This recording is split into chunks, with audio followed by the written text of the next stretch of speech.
आमाशय से भोजन पहुंच रहा था छोटी आंत में। देखो आमाशय से भोजन का पहुंचा, एक छोटी आंत में पहुंच गया, और छोटी आंत में पहुंचने के बाद यहां पर हमारा एक पित्ताशय होता है ये, और यहां से पित्ताशय से यहां से निकलते हैं पित्तरस, ठीक है ना। पित्ताशय ये हो गया, और यहां हो गया अग्नाशय।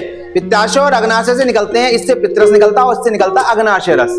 ये पित्तरस और अग्नाशय रस दोनों ही जो है भोजन में एंजाइम छोड़ते हैं। वो एंजाइम जो है वसा और प्रोटीन इसको पचाते हैं। कहां पर पचता है? वो छोटी आंत में पचता है, ठीक है ना। छोटी आंत में पाचन के उपरांत जो तरल पदार्थ होता है वो उसके अंतिम भाग में पहुंचता है। बिल्कुल यहाँ पाचन हो रहा है, अंतिम भाग इसका यहाँ पे ढूंढो, यहाँ ज्वाइंट है देखो, इससे बड़ी हाथ से यहाँ अंतिम भाग में पहुंचता है।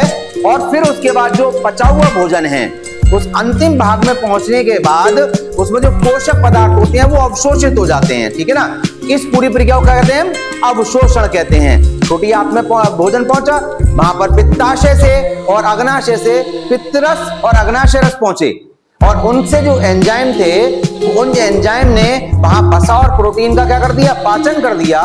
और वहां पर हमारी छोटी आंत के सबसे अंतिम भाग में जब भोजन पहुंच जाता है तो वह वहां पर अवशोषित होने के बाद पोषक पदार्थ से अलग अलग हो जाते हैं। और ये पोषक पदार्थ जो होते हैं वो शरीर की वृद्धि में सहायक होते हैं, शरीर की वृद्धि में और अन्य जैविक क्रियाओं में सहायक होते हैं। और जैविक क्रियाओं के करने की इस पूरी प्रक्रिया को हम क्या कहते हैं? स्वांगीकरण कहते हैं। क्या कहते हैं? स्वांगीकरण कहते हैं। उसके बाद जब भोजन के जो पोषक पदार्थ थे वो तो निकल गए, वो तो स्वांगीकरण में काम में आ गए, यानी भोजन की विभिन्न क्रियाओं में काम में आ गए।